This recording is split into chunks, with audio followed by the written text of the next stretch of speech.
Yeah. Red. Yeah. Black. Yeah. Green. Yeah. Go. Empty the trash, forget the past, get to the path, get to the bag, rep for the flag, now is your chance to level up. What are you doing? We are the movement, others are losing, sisters and brothers, under one union, no one can ruin our chance to level up. Empty the trash, forget the past, get to the path, get to the bag, rep for the flag, now is your chance to level up. What are you doing? We are the movement, others are losing, sisters and brothers, under one union, no one can ruin our chance to level up. Black power meditations, black flowers melanated. They trapped the whole generation, now we back, fully dedicated. Black money circulating, entrepreneurs in the making. Open the door, we breaking. Open the door, we breaking. Yeah, we here for the payday, reimbursed for the slave trade. Sleep in peace to the name slave, pouring libation for the grace made. Now the free round don't come round us. Gotta have heart and be bout it. If we connect, we can tower. Money, respect, then come to power. R.B.G flag in the air. You better know you been here first. If we gon' rep for the fan, you need to release all the fear first. If they want war, we go war. Let it off door to door, raise a fist for the cause. Days are sitting up gone, pain's been hitting too long. Games fixed for too long. Take your rights, but you wrong. Take a life and live long. They make it break the laws. You gotta take what's yours. Cause we got living this. They don't give a shit. You can eat a little bit, or you could be lit in this. Empty the trash, forget the past, get to the path, get to the bag, rep for the flag. Now is your chance to level up. What are you doing? We are the movement, others are losing, sisters and brothers, under one union, no one can ruin our chance to level up. Empty the trash, forget the past, get to the path, get to the bag, rep for the flag, now is your chance to level up. What are you doing? We are the movement, others are losing, sisters and brothers, under one union, no one can ruin our chance to level up. Full of shit, but they claim they help me. Government try to drain me empty. Create GMOs, claim they healthy. What? Health is wealth, don't offend me. Knock on the door, try to arrest me. But I know the law don't protect me. Your bullshit laws don't affect me. Let me show you how to do this correctly. Knowledge, power, seek, destroy. The world is yours. Just get it right and focus. Hocus, pocus. Black magic, you know it's potent. They hate what they don't understand. Change makes what they won't ever have. Take back what they stole from your ancestors. Fam, we next up, motherland. Blessed us on the weekend, protect us. So let's just step up. Now, empty the trash, forget the past, get to the path, get to the bag, rep for the flag, now is your chance to level up. What are you doing? We are the movement, others are losing, sisters and brothers, under one union, no one can ruin our chance to level up.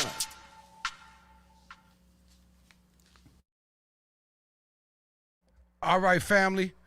Peace and Black Power. Welcome to another edition of Baba TV Every Time Fire. You already know what that is. That's the latest. He put that together for Baba TV and Sankofa, our beloved brother Jack Kim, all the way live from Brooklyn, New York, all the way up Avenue C, Flatbush in the house. Give it up to our brother Jack Kim. Jack, if you in the house, put your link to your wares, brother, so I can post it on there. As you see, family, without further ado, shout out to Black Boston, always. The beautiful mother of brother Sankofa, his younger brother, brother Jamal Crawford. Shout out to the mighty RSO. Shout out to brother Patah Asar and the entire Black Boston.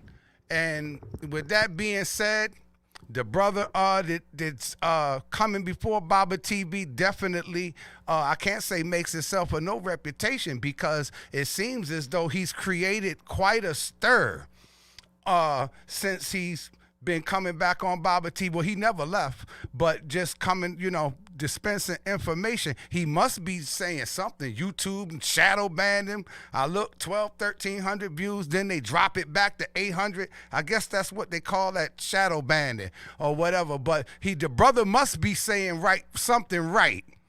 So, with that being said, that something right is back on Baba TV with a powerful introduction. Shout out to my big brother, attorney and Dr. Malik Zulu Shabazz. Got a powerful debate coming up with Captain Tazoriak of the mighty ISUPK, and that's going to be one not to miss, family.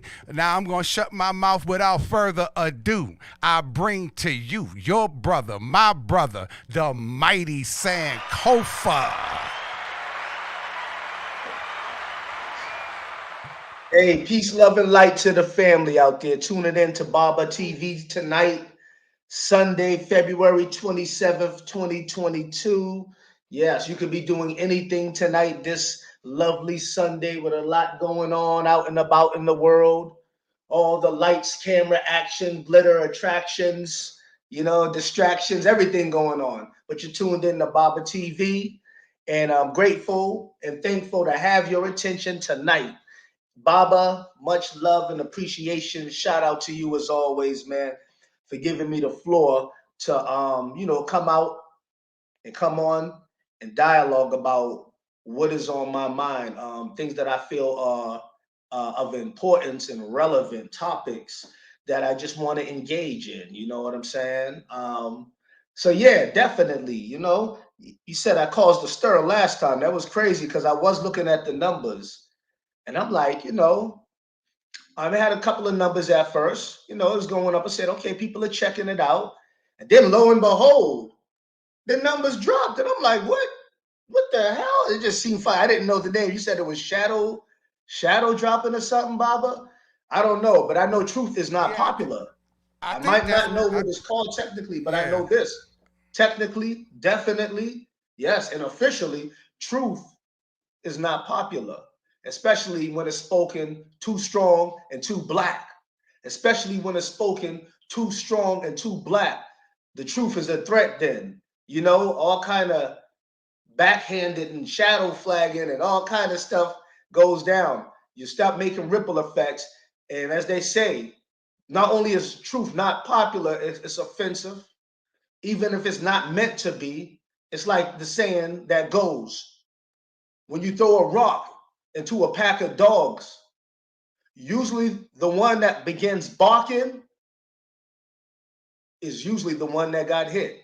When you throw a rock into a pack of dogs, the one that starts barking is usually the one that got hit. So when you speak truth and you just throw it out, and whoever starts barking or whatever responses or reactions you get, although you were speaking truth in general, you get certain responses specifically, that says a lot about the truth you're saying. You're doing something right. Throw some more bigger stones, if that. Work on the aim. Hit a couple of more dogs and make them start barking even more. So that's what I intend to keep doing. That is my spirit. I'm hardwired like that. A lot of people just haven't seen me on the scene in a while. And I guess some people who may assume that the battlefield is on YouTube or Facebook or a social media group, although those mediums are important and very useful for exchanging and interacting, and kind of almost like think tanks with Black folks, and also disseminating and get information and gathering information. But a lot of times what people do get caught up in is the sensationalism of views, likes, and comments. There is a whole psychology in rhythmatic hypnosis, if you will, mass appeal or effect on people, whereas they respond to things a certain way. And if the views on, or if you're on YouTube constantly and consistently, even if you're talking about the same thing, debating the same shit, chasing Jesus up and down the street for years, or Moses up around buildings and from rooftops and down fire escapes for years, up and down 125th Street, back to Philly, back to Cali again, you're chasing the same topics down. But as long as you're on YouTube or Facebook doing, a lot of times people consider that relevant. We're not realizing that the battlefield is not there. That is a medium for exchange for information. But a brother like me has never slowed down because I'm not on Facebook, or I do be on the book here and there more so than YouTube, but I haven't been on YouTube as much. Man, I'm working on sharpening skills, making connections and contacts, the right ones with the right bottom lines to them. You know what I'm saying? Working on my health, which is your greatest wealth. working on information that allows me to be a better reflection and representation of that which I stand on and am passionate about. That is the real battle. Revolution starts within and then it spreads abroad. I am a revolution in training. I am a student of life in the extended classroom of life. Yes, I'm still a student, always improvement, always evolving, almost 50, and I'm stronger than ever, sharper than ever, more evolved than ever, and only getting better. You know what I'm saying? And yes, the more I study and the more I research, the more I realize how much there is I need to learn. So my journey continues with that. You know what I mean? And definitely, you know what I'm saying, keeping my fitness on. I'm keeping it 100 right here, man. Sidebar before I go into the topic today, which is the history and origin of the red, black, and green flag. Just want to go over some history with the family, you know what I'm saying, about the origins, the historicity, and a lot of just interesting facts and points of ponderance that we can consider about the red, black, and green. We see a lot of people wearing that. We know that's black nationalist flag. Some people look at that as just the black power flag, or just look at it as the this flag or that flag, and really don't know certain interesting and critical, detailed history, and even should knows and must knows about Pan-Africanism, its origin. What was it even before it was termed Pan-African? Did it have a root before that? Did it just Pan-African just pop up out of nowhere? What led to that? What evolved it? What impacts did it have? Did it do anything? Was it functional for Black people in the diaspora and continental, and in the diaspora of Africa, and right here, especially for us in America? What did the ideology do? Was it just an ideology? You know what I'm saying? Was it something just set up from the FBI? You hear all these different kind of conspiracies, some, or statements, or beliefs, or misinformation that is being disseminated out of ignorance, and sometimes calculated and purposely by some, about what the R.B.G flag is, its origins, what it is, what it isn't. Did France Boas, Melville Hertzkovitz invent the concept of Black Afrocentric studies? Black powerism come from out of those people, those two Caucasians, German American anthropologists. You know what I'm saying? We'll cover some of these things. Since it's still Black History Month, I feel as though the topic is fitting, and Baba TV is the best, perfect platform for me to go dialogue. Why am I still holding this, man? I can't put it down. That's why. I'm always keeping it 100. You know what I'm saying? Your brother Kofa always keeping it 100. Little 100-pound resistant bands. Be getting it in. You know what I'm saying? Hey, self-preservation is the first law of nature. You know what I mean? And that's one of the things that I'm very passionate about, staying fit. I'm in a brain gym when I'm studying to get in this knowledge, studying, learning, digesting, and processing information. And then I go to the fitness gym. So I got my saying, do a push-up and pick a book up. So definitely want to get in there with the topic. Also, the flyer in the background, before I really get into the dialogue that we are going to have tonight at hand. Shout out to my big brother, Chairman Dr. Malik Zulu Shabazz, Attorney General Malik Zulu Shabazz, the new Black Panther Party Chairman. And I also shout out to our brother, Captain Tazariak of the ISUPK, all right? And it's going to be the heavyweight championship debate, Africa or not, can we trust the Bible or not, at the Alhambra Ballroom, Harlem, New York. And the rest of the information is on the flyer. And definitely that's going to be a worthwhile topic to tune into. Africa or not, can we trust the Bible? So we get a chance to kind of examine history, politics, solution orientation, and even psychology, since we're dealing with the topic of if we can trust the Bible or not. I'm not going to go into that. I'm going to let these two heavyweights do their thing in the ring on the grand stage in Harlem. All right. And definitely check it out. I'm going to be in the building. I will be there for sure on my square. You know what I'm saying? And shout out to my brother Malik Zulu Shabazz. I'm predicting a first round knockout. Black power.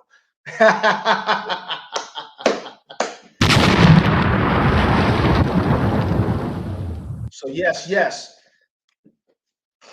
Shout out to Ja Kim too for that fire, man. I gotta get Yeah, you got a mixtape or something, brother. Okay, I want to brother get comfortable, man. You know what I'm saying? Shout out to my man Jock Kim. Always bringing the fire intros, man. I need to get me something, man, so I can just have a whole list of your stuff, so I can when I'm getting my fitness on, because you got that adrenaline, amp music, that conscious brain, that's the real stuff that I like to get in my my zone with. You know what I mean? But with no further ado, what we want to talk about today is the origin and the history of the red, black, and green flag. Now, so I'm not going to be doing a PowerPoint presentation or you know what I'm saying, any kind of slides or visuals, but I'm gonna, I think, articulate the origins and historicity enough and a point of ponderance enough and lead you to enough resources of information as far as sources go, where you can look these things up and be informed, and you know what I'm saying, still get the gist and leave with something informational and worth your time. You know what I'm saying? So definitely tune in, and thanks for your attention once again. Shout out to the Black family out there, always supporting Baba TV. If you haven't, definitely subscribe and share, like, subscribe, and definitely share this video. Okay, so now understanding the purpose of why a flag is even important is definitely what we should even consider first and foremost. That's right. What is the importance of a flag? We know that a flag is, it's on a cloth material, it's on a certain type of material, and it has symbols, emblems, and different things that convey a certain message, or the culturally and or otherwise, you know what I'm saying, for a certain people and a certain demographic with a certain history, certain language, certain culture, mores, byways, and norms, right? So this is something that is a banner that is visual, and the way that the human mind, the psychology of the human mind works with images or symbols, they process it psychologically a lot better. Okay, just to be slightly technical. So the psychology of even having a flag. So we're going to go into why the flag was even important, then why it was red, black, and green.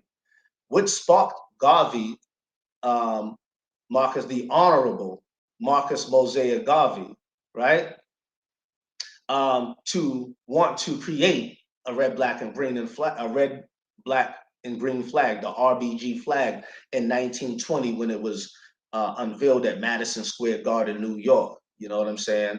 At the All-African Convention, okay, meeting at Madison Square Garden in 1921. It's 101 years ago, 102 years ago. Definitely. See, a flag, he also was known for saying this, the Honorable Marcus Mosiah Garvey, that show me a nation without a flag, and I will show you a people without any pride. Show me a nation without a flag, and I will show you a people without any pride. So that's definitely true. And what sparked him to say that, what triggered him to say that, besides his observation in his time at that, especially in the world at that time, what he may have seen and experienced that already had let him know how he was perceived in the world by Europeans and others as a black man, African descent, especially dark skinned at that time, coming from St. Anne, Jamaica, you know what I'm saying, traveling abroad to New York, seeing the struggle of our people firsthand economically, seeing how we were represented, or misrepresented rather, in history. So there were things and there were seeds that led to this psychology that wanted to develop in Marcus Mosiah Garvey to create a flag, something that would give us pride. You know what I'm saying? Chinese people have a flag, right? Asians, and they should. French have a flag. The Italians have a flag. America has a flag as a nation, but other people who come here and even call themselves Italian Americans or Irish Americans or whatever, all have a flag that they can identify with back in their land of origin or with their cultural ethnicity before coming to America, just becoming naturalized as an American citizen. Seeing there's certain pride that goes into that, and every nation should be entitled to define, develop, and exercise and defend symbols of culture and pride in their ethnicity. You know what I'm saying? I'm all for that, okay? And the psychology behind that is when you have something that you represents you as a collective, as a group with symbols and emblems, because remember, symbols are the language of the universe. Symbols are the language of the universe. So the symbols and language on a flag, right? Universally, what that would translate to, right? Is that you're a people, a nation, a culture, like on the international or universal or the global scale of things, you know what I'm saying? Regardless of your status, you have some recognition as a collective. There is psychological pride that goes into that because there is the acknowledgement of a collective culture, of a collective experience, of collective music or different things that are in, you know, that go into making a people what they are as a specific people. There was a song in, I think it was the late 1800s. The late 1800s had some crazy songs, boy. You can just go to YouTube or Google and look up some of the racist songs from the 1800s. One of them, which was Every Race Has a Flag But the Coon. The song was entitled Every Race Has a Flag But the Coon, by Will A. Heelan. Will A. Heelan was the person's name, okay?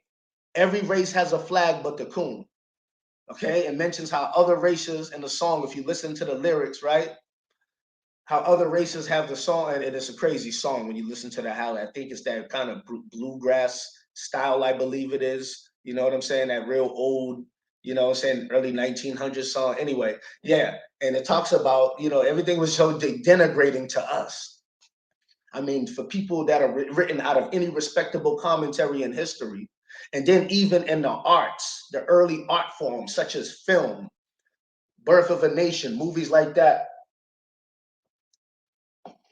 when things started to first hit the silver screen, that would project and portray us would always be in a subhuman type of light. People with a lack of culture, not only that, a lack of morality, not only that, a lack of humanity, and therefore their status was deserving of being an oppressed class people. You know what I'm saying? And because we were a people that were products of a sign of social engineering by proxy of intergenerational psychological colonialization, right? Through status, through the traditions, and through everyday life of how the operation. A lot of us don't look at what took place specifically on these plantations and the psychological residue as a result that we have a collective experience as a result of. Marcus Garvey, okay, a person who was inspired before he left Jamaica, right? He was inspired to empower us as a people. He was inspired to want to trigger or spark a movement that would impact a collective unification of Africa based on what we had in common as a people that was an oppressed class of people, but with a great history, but that had to evolve and really come back hard and become more scientific and academic and political in this ever-changing and evolving world. And he felt like having a flag was the first step in that. And I agree. And I agree with that because it does make sense. Okay, so the song motivated the creation of the Pan-African flag. Marcus Garvey, who was the leader of the UNIA movement, for any people who are new, young, who may just be tuning in to Baba TV, because everybody just watching ain't always conscious and just always know. You always got to consider new people are watching all the time, every day, or maybe, or may come across this in time and didn't know. And the UNIA stands for the United Negro Improvement Association, term we were referred to at that time, the United Negro Improvement Association, and it was geared towards the political, the economic, the educational advancement, development of Black people in unification with Black people then called Negroes universally. Okay, I think that that was brilliant. I think that that was something critically needed at the time. So therefore was very revolutionary at the time. Okay. And within that movement, he was able, without the advent of, this is under the red, black, and green now, right? The historicity, the early roots of what sparked it, right? a response to the how we were portrayed in art form. We met back with a revolutionary response in time. Okay, the red, black, and green flag was a response to an observation of what was made of our people at that time and what was popular and very prevalent. So the antithesis to that, or to counter that, or revolution means to re-evolve or to go against or to evolve or overcome. That was powerful by proxy of psychologically and otherwise, to the point where a lot of people fed the spirit of Black people were different back then. We understood what Pan-African was, or Pan-African, what Pan-African proactive, principled Pan-African, not just in theory, in an ideology, in a debate on YouTube. Not just in theory and in ideology in a debate, but practical. And what I meant by practical, that is a reason why, especially this is during the times of World War II. Before that, it's maybe World War One, around World War One, World War II, Garvey movement coming into effect. The Great Depression, Black people, poor white immigrants were coming in. You had a lot of racial clashes going on, like the Red Summer of 1920s. Riots in East St. Louis, riots in Illinois. No, that isn't Illinois. Riots in Oklahoma, riots all are the Wilmington riots right here in North Carolina, were the first successful coup d'etat ever took place in America on American soil, where the government was overthrown because of the Fusionist Party under the populist movement took place right here in Wilmington, and the first legitimately elected Black politician was in power, and they destroyed the city, killing up to the volume of 600 or more African Americans as a result. This is before Rosewood, right? This is before Tulsa, Oklahoma, actually. This is in 1890.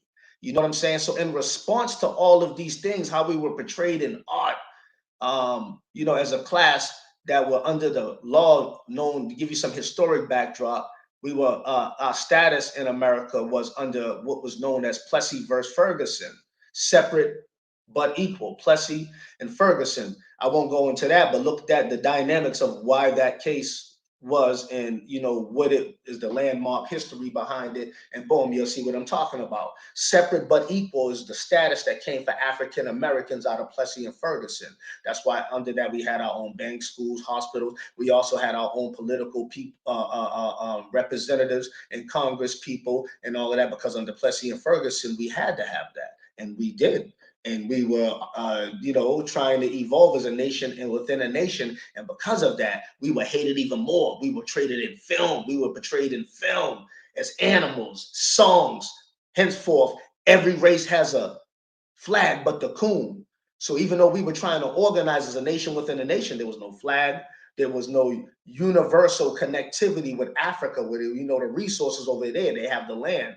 Over here, a lot of us were people becoming a nation within a nation, flourishing in HBCU schools and developing, organizing as a nation within a nation. Some of the greatest Black academics, orators, political people you wouldn't even know, Martin R. Delaney, you know what I'm saying? Back in those times, one of the people who were the prototypes of Black nationalism and Pan-African, and David Walker. When you check out the David Walker appeal, this is all the 1800s. You know what I'm saying? As a people becoming a nation within a nation, there was always that fight, that plight against injustice for our own. You know what I'm saying? Marcus Garvey was a continuation of that. He didn't start it, but he definitely was a student of that. In fact, Marcus Garvey got a lot of his inspiration when he was in Jamaica, when he first read the book by Booker T. Washington, Up From Slavery.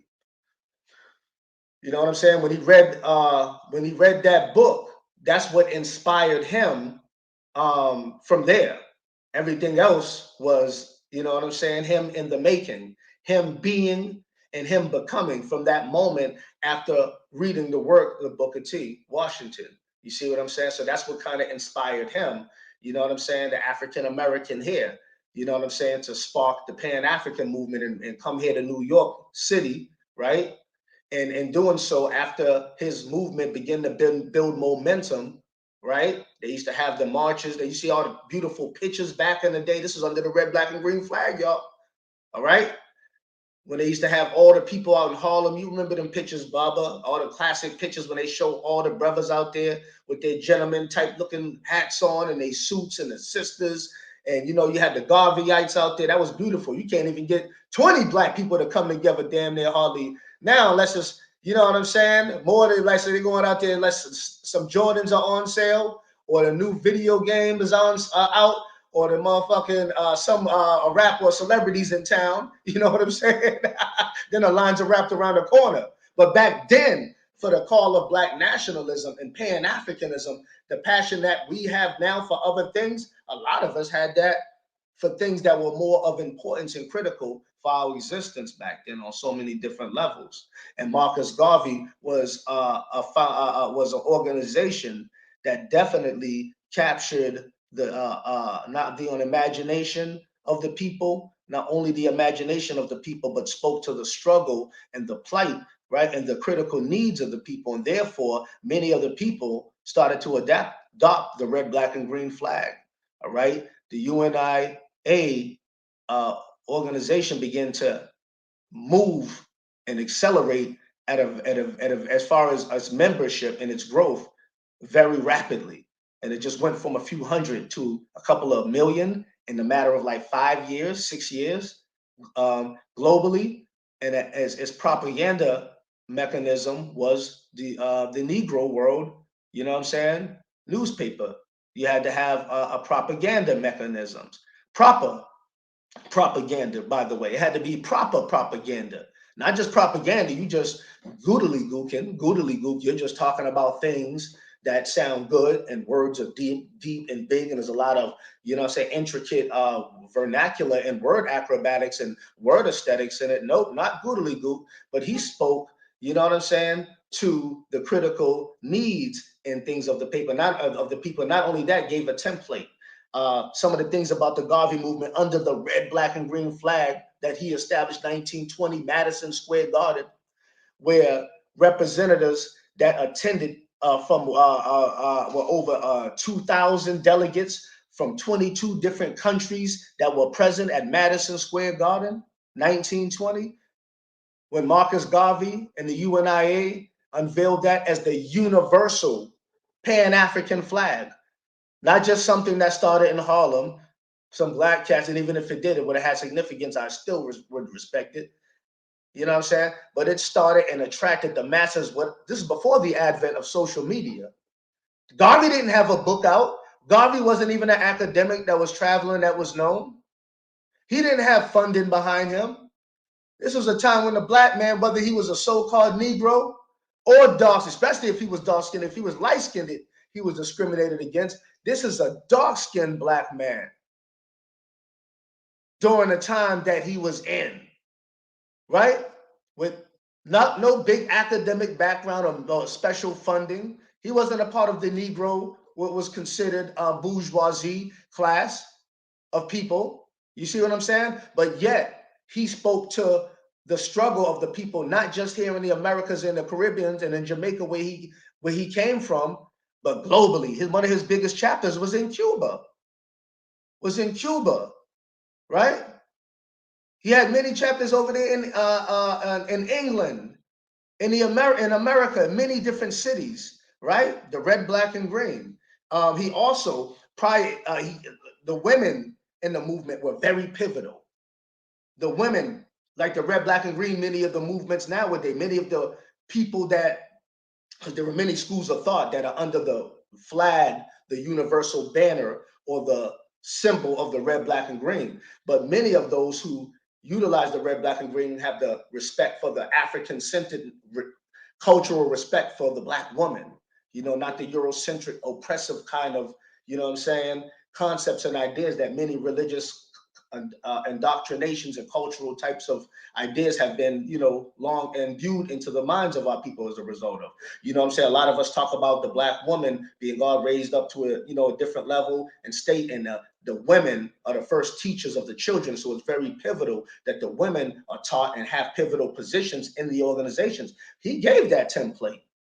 You know what I'm saying? Because you had the Black Cross nurse movement, the Black Cross nurses, right? Because remember, it wasn't just an ideological club that he had. It was an organization and a movement.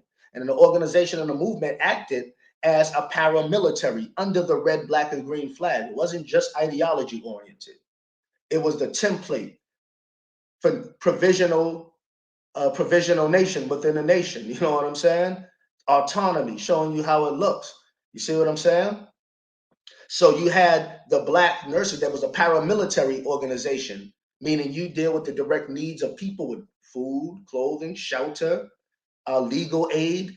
You know what I'm saying? Just different types of things that makes like what you have as political representation now and liaisons in the community. We was that amongst ourselves in a thick of discrimination when all we had was that. So as a paramilitary, the women were employed, the Black Cross nurses. You had the Universal African Motor Corps, the Universal African Motor Corps, whereas a lot of the women that were in the Garvey movement had positions in that. They were pivotal in that. Shout out to the Honorable Marcus Mosiah Garvey's wife, second wife that he married, the Queen. You know what I'm saying? Amy Jacquez Garvey, who was very pivotal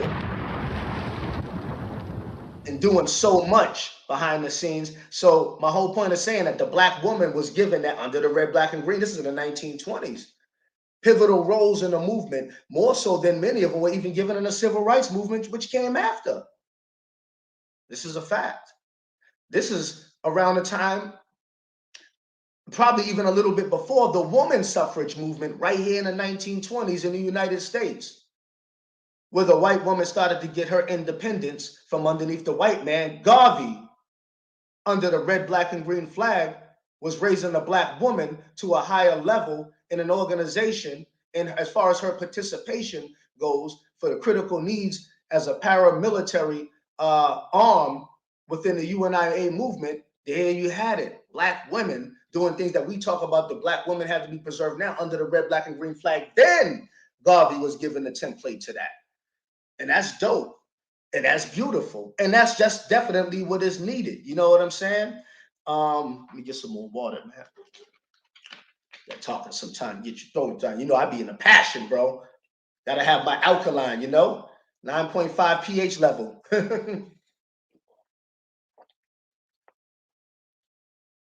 And then I just wanted to go back to, you know, talk a little bit about what is Pan-Africanism. You know what I'm saying?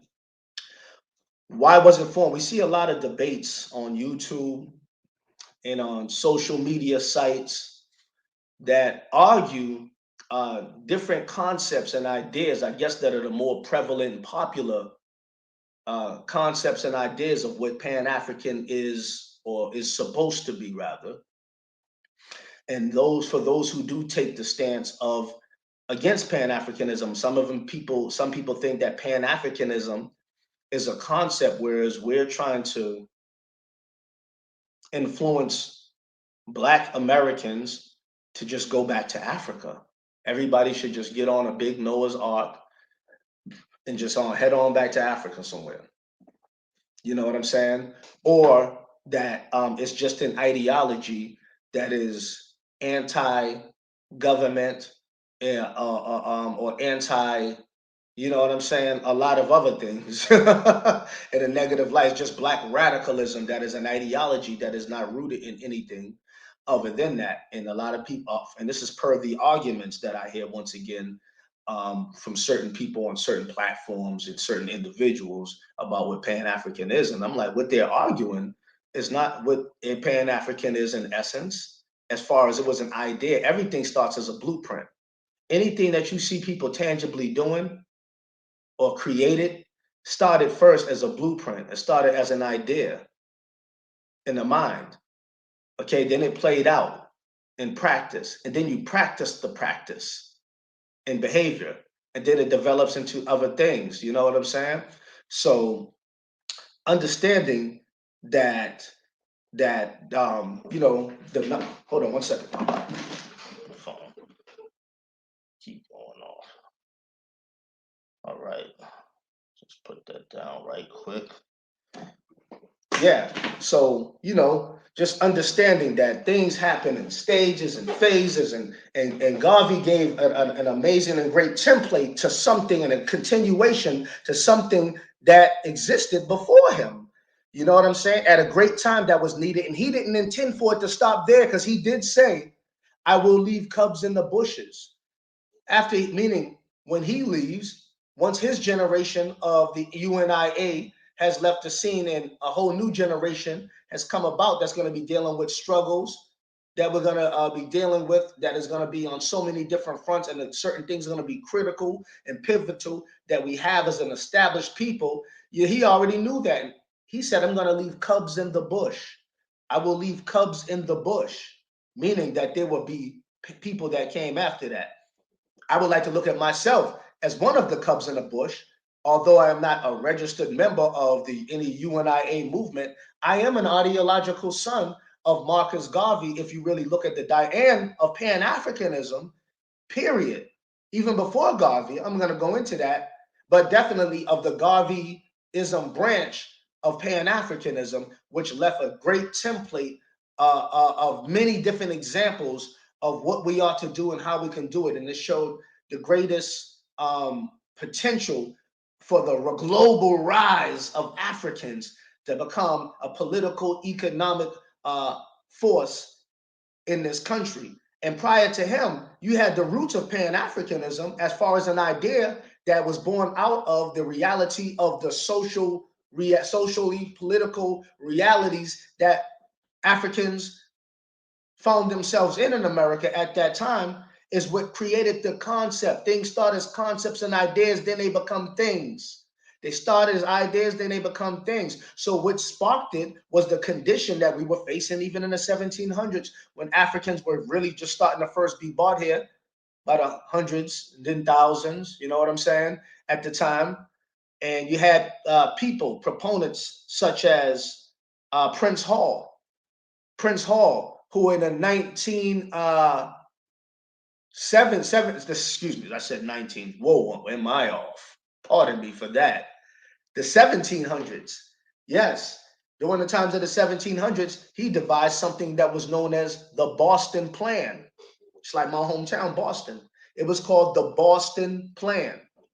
And what did the Boston Plan consist of? What did the Boston Plan want? What was the objective of the Boston Plan?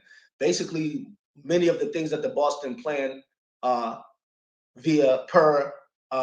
Prince Hall wanted and established was basically certain rights allocated to blacks in Boston, such as education, monies owed, you know what I'm saying, mutual aid, and things that people who some were just getting their freedom or was able to purchase their freedom, and slaves like that up north in Boston, and that was the status for some of them. And what these people did, right, and even for slaves fleeing who had escaped, you know what I mean, Boston Vigilance Societies, mutual different aid societies. But the Boston Plan, what that was with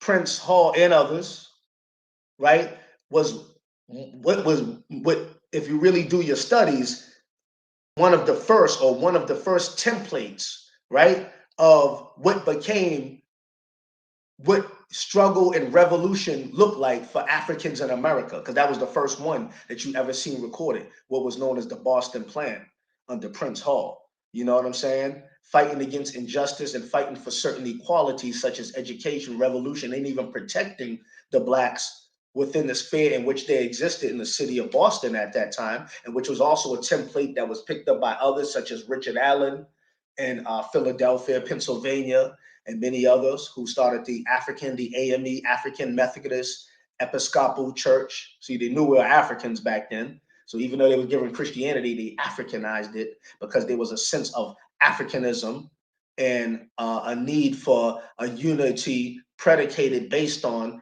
even if many of us were brought from different tribes, from different areas on different ships to different places and intermingled at different times, that connectivity was there, that desire for liberation under the idea of being African. That's why it was in the African pioneer, the Back to Africa movement, which preceded Marcus Garvey by 2 centuries almost, under the Boston Plan, where they were talking for some the objective was that for some of us to even go back to Africa, where we'll be accepted more because we'll be in the land of our nativity and we'll be amongst our own instead of being here in a land where we were outnumbered, unwanted, and that we were foreign to.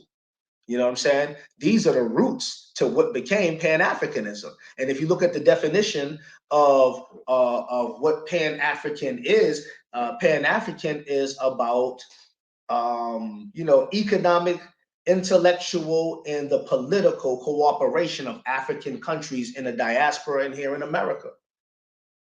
So if it's about the economic and the political, all right, and the intellectual cooperation in many of the what do you want to say, the progenitors to these, or the proto nationalists and the proto Pan-Africanists is what I would call it, those who existed before the term itself did, and basically was interested in organizing and doing the things that the definition of what Pan-African is, definitely they did that in action, then they would be Pan-Africans because they identified themselves as Africans and wanted to go, you know what I'm saying, unify with Africans, organize with Africans, educate, right, and uplift Africans wherever they were, or go back to Africa.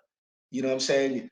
100 years or more, or maybe not even a couple of almost 100 years later after that, you had other movements going back to Africa. This was preceded that, okay, under the paradigm or idea or concept of proactive Black nationalism or Pan-Africanism, not just in theory, in the term that a lot of us get caught up in debating idiosyncrasies about now, but they were being the action, right? The verb, the action of the noun, not just, you know what I'm saying, Pan-African or the pronouns and stuff that we use. They were the action behind many of it 100 years ago, 200 years ago, which led up to people like Marcus Mosiah Garvey, and the first Pan-African conference that was had, that was called Pan-African, when it was first even called Pan-African, right?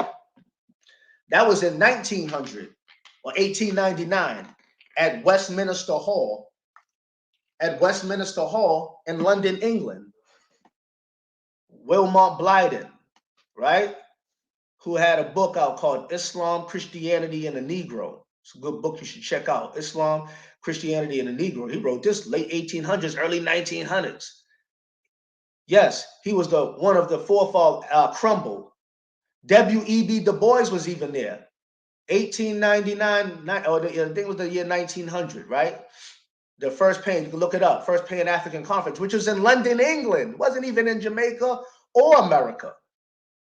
So the idea of Pan-African and the term Pan-African in the first conference of Pan-Africanism took place in England in the 1900s. It wasn't just started in Harlem with some brothers who was fed up with the social ills and struggles here in America, and it had it only just started there, it would have still had validity and significance. However, its roots are deeper, vast, and broader than what some may suspect or have even known or cared to know. You know what I'm saying? So like, yeah, after that, then you had different Pan-African conferences. You know what I'm saying? I think there were about 7 or 8 of them periodically. Many of them took place with the assistance of W.E.B. Du Bois from, I believe, 1919 to 1929. Okay, and it was like something that took place in the 5th African Conference, right? And even before that, in the convention, because then what they had did is they had the convention adopted the Declaration of the Rights of Negro People Worldwide.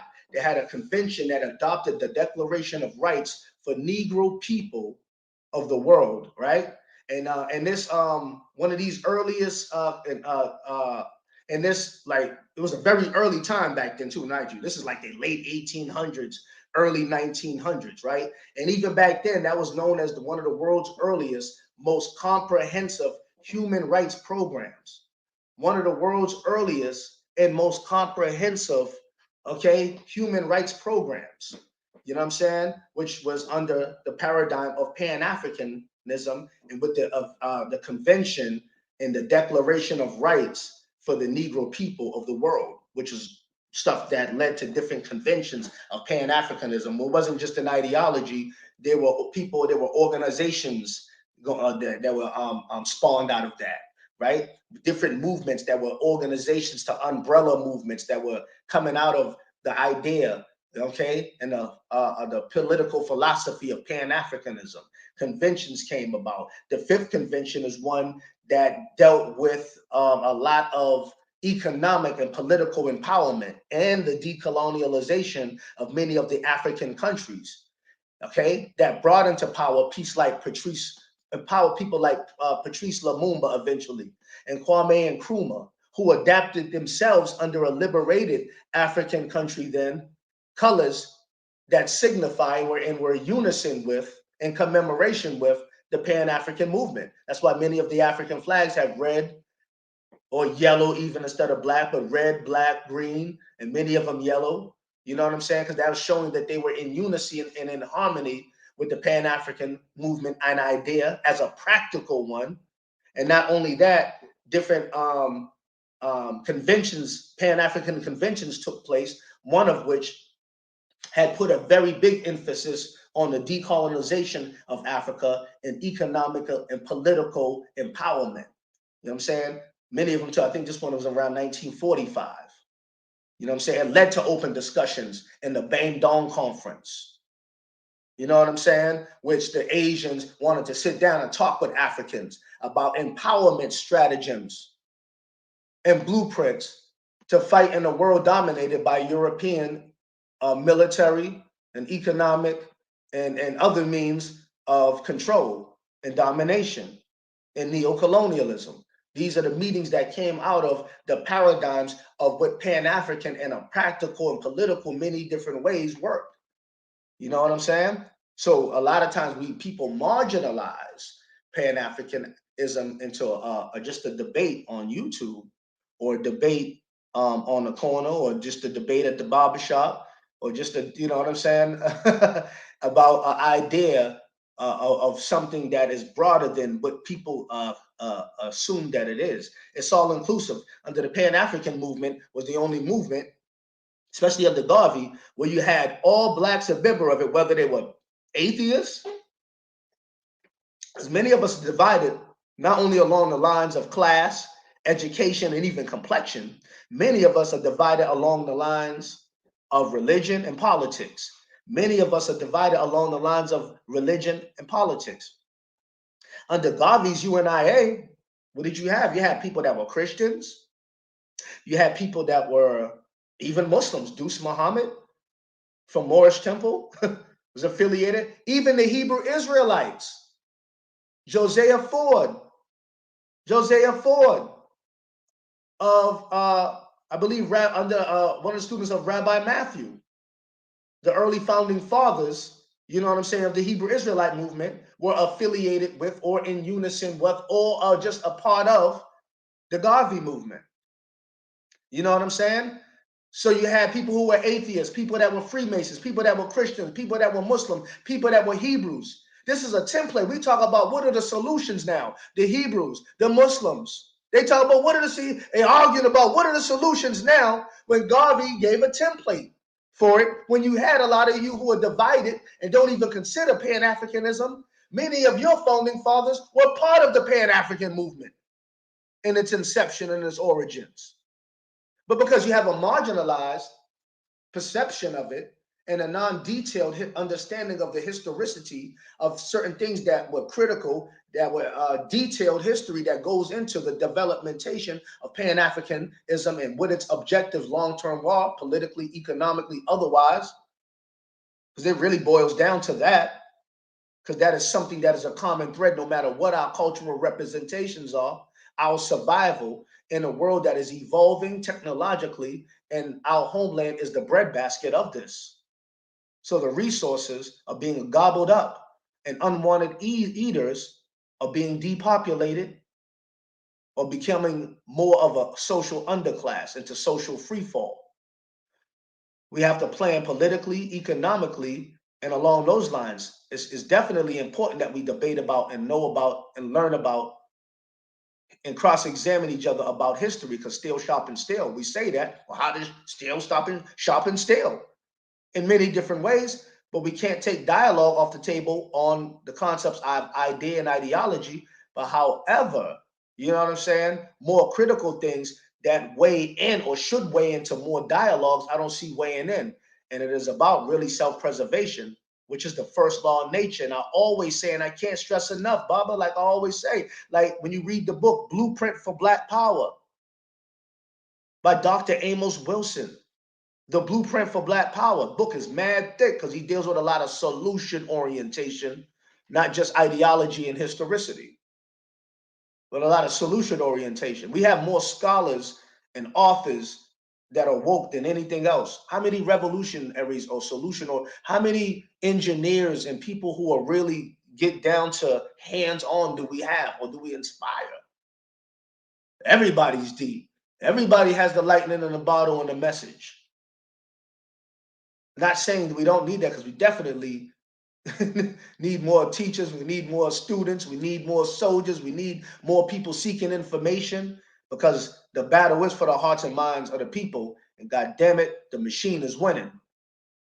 So definitely, I say we don't take everything off the table and throw the baby out with the bathwater, but putting conversations and dialogues about what the whole purpose of functionality and knowledge is, which is advancement, of course, but self-preservation. Because if not, the application of knowledge, of Pan-African knowledge, or if any of the ideologies that we have are not practical, what is practical?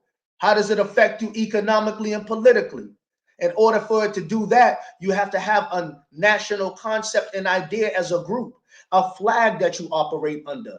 A lot of people think we have to create a new flag as Africans here in America and change our nationality to a whole nother identity. No, we're African Americans here. We're African Americans here.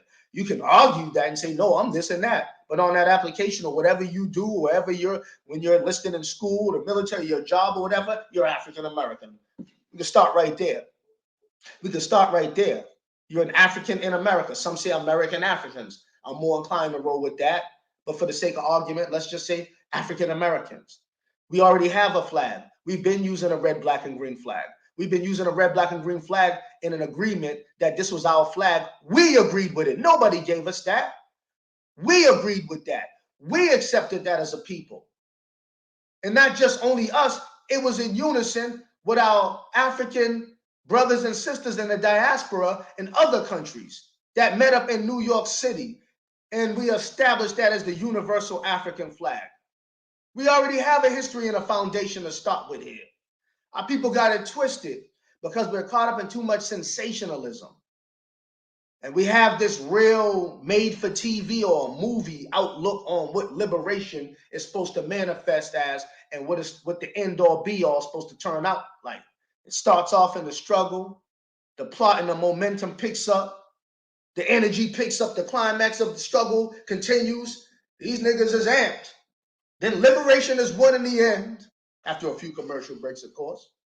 Liberation is won in the end, credits start rolling, and here we are free.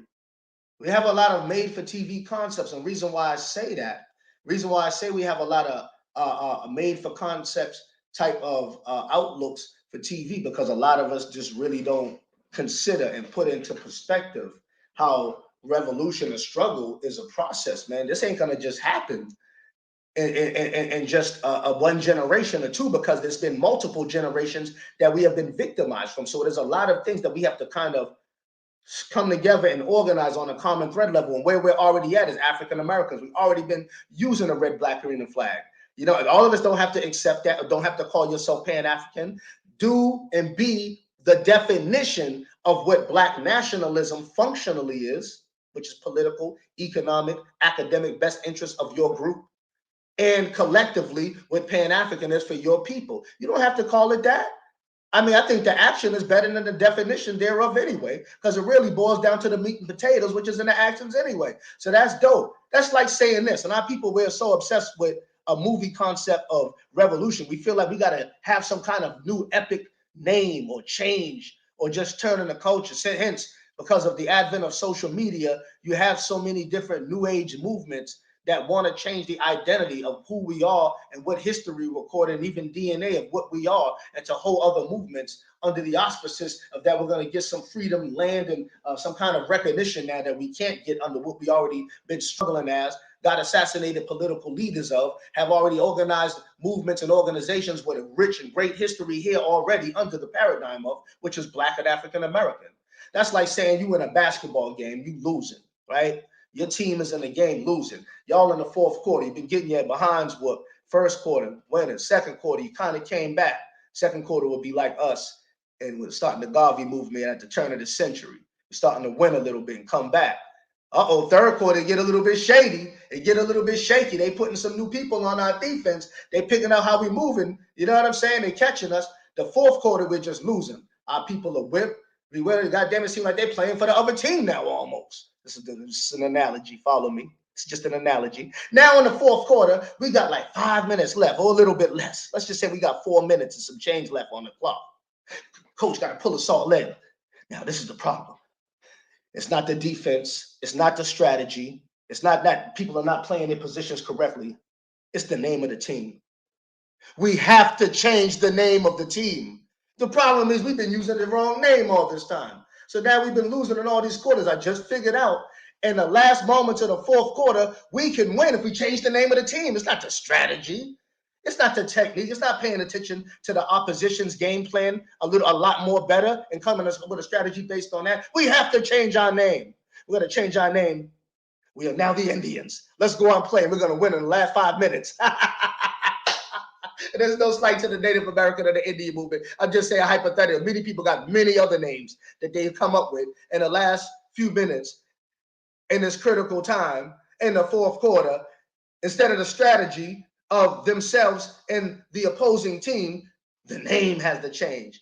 It's going to give us a sensational rush that they're going to acknowledge us for being greater players than we have with the name of this team that we have now. That's what it sounds like to me with a lot of these, types of ideas and debates against Pan-Africanism, or the idea of what it is, which isn't everybody needs to go back to Africa. Also, I want to go too with the red, black, and green flag. And I meant to say this too. And if you got any questions, you could definitely ask me, Bubba. But the R.B.G. flag, a lot of people, there was a couple of years back where there was a specific person who took, or a couple of different people, but there was one that was more boisterous, we'll leave the name out of it. And he talked about the R.B.G. flag, and the UNI newspaper actually went to the paper and read where it says how the red, black, and green flag by Garvey initially was inspired. I said a whole bunch of different things about what inspired the flag, and different proto-nationalists and proto-Pan-Africanists. I know I did go into that, but let me back up a little bit more. You know what I'm saying? I'm a scatterbrain, but I always bring it in together full circle at the end. Okay, so they were saying that what initially inspired Garvey is because the red stood for the Indian man, the black stood for the black man, the red stood for the Indian man, and the green, drum roll, was supposed to stand for the people of Ireland, or the Europeans of Irish descent, who were an oppressed class to a great extent in America and even in England, North Africa, Belfast, and, you know what I'm saying, them warring with England, and that's going on conflict probably even to this day, not too long ago. So I guess in the spirit of seeing other oppressed classes of people in the world, that was a consideration or a first idea of what the flag was supposed to represent. But when it was revealed in the 1920s to the UNI, to the Universal Negro Improvement Association, right? And the African Conference, the first National African Conference at Madison Square Garden, that's not what it was mentioned as. It was definitively pushed, promoted as, and accepted by the people as the red, meaning for the land, the blood, right? The black for the people, and the green for the land, which contained the mineral riches, that which made Africa the rich and great land and the breadbasket of the world that it is.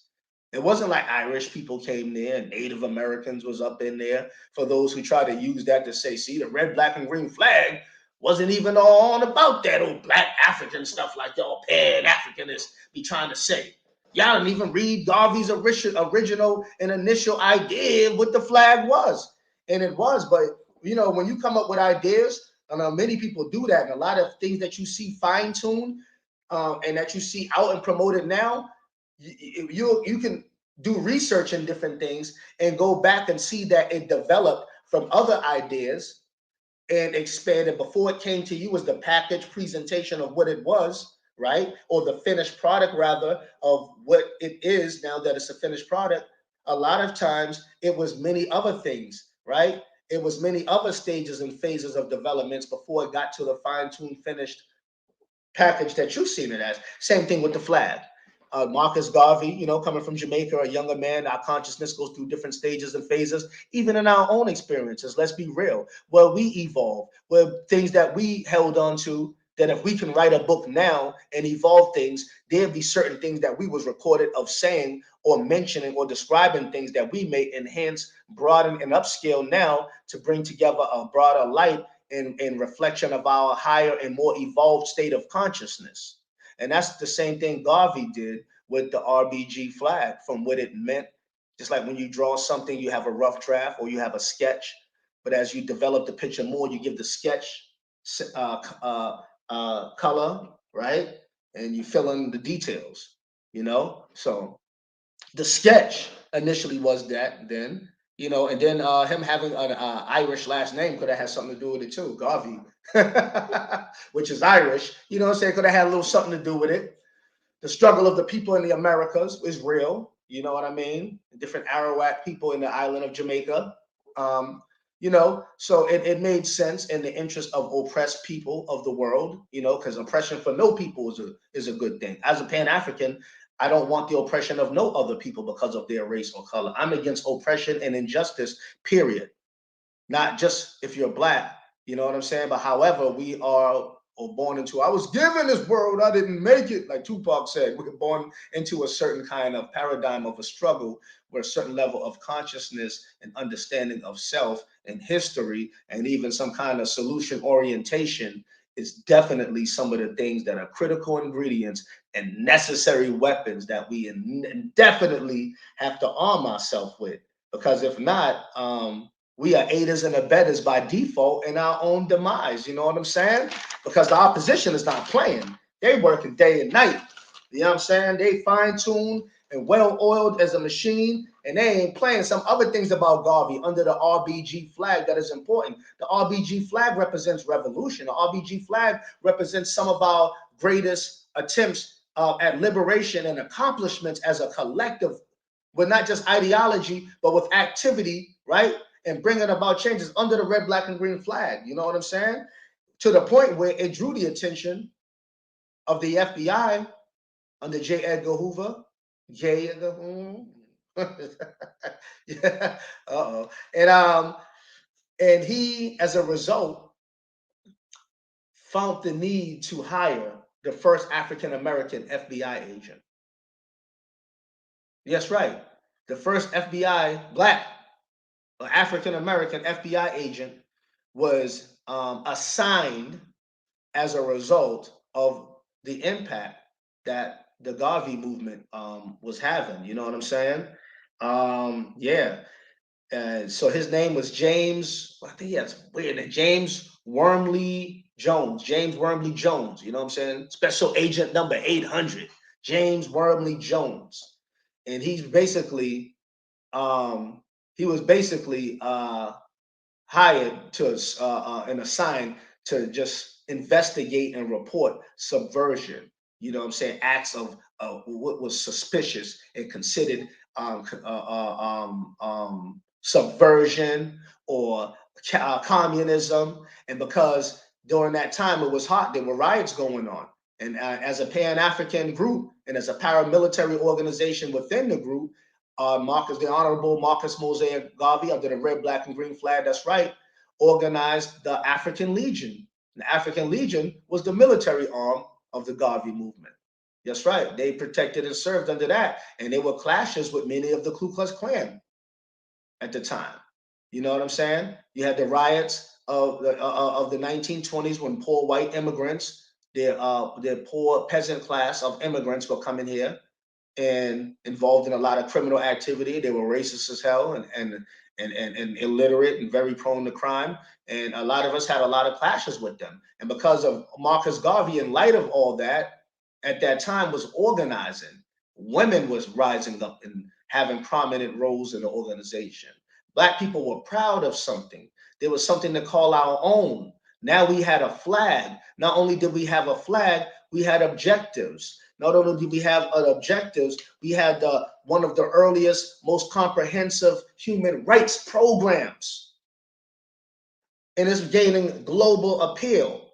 It's gaining global appeal. So therefore, he found the need that we got to have, see, this is the template to a lot of the stuff we see now going on. You have agents in a lot of these things for many of the same reasons, or to stop it from ever getting to the level of or greater than Garvey's movement. You have agents in these movements now as a result. The agents come in many forms. Black Power Fist and all, dashikis and all. Hell, most of them. Shit, the agents now. You know what I'm saying? That are in the conscious circles anyway. You see what I'm saying? So yeah. So special agent, you know what I'm saying? 800, James Jones infiltrated the Garvey movement, and he was given a special little type of rank too in the Garvey movement, and as the African Legion, he was given the responsibility of, you know what I'm saying, checking everybody in who signed and registered with the movement, and so therefore he had access to a lot of the writings, the mail, and they was able to set him up on those trumped up mail fraud charges that he was assigned to do in the first place because of his role that he had. You know what I'm saying? In the movement, he was able to pull that off. You know what I'm saying?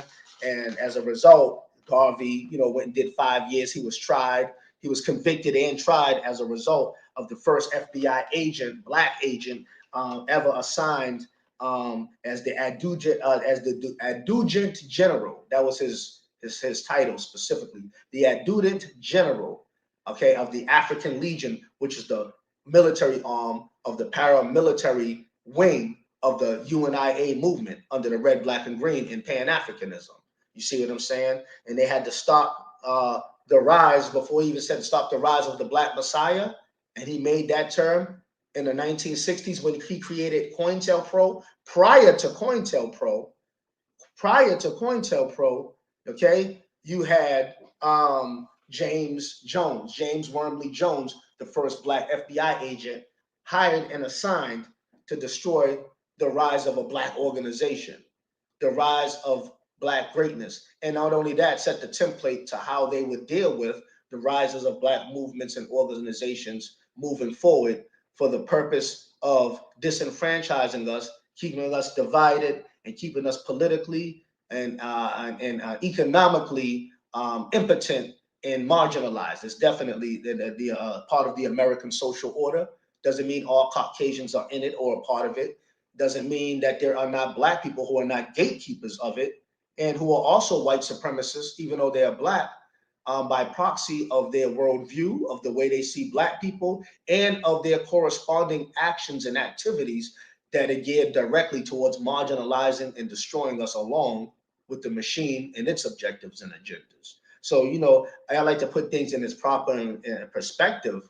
And you know what I'm saying? I think Pan-Africanism is definitely worthwhile. It's important. It's critical, even if we don't call it that. But by activity of what the definition means, we can get a lot done if we just apply the activities of the definition of what black nationalism is, even if some of us have hangups with or afraid of it to call it that because it sounds too bold, too black, too strong.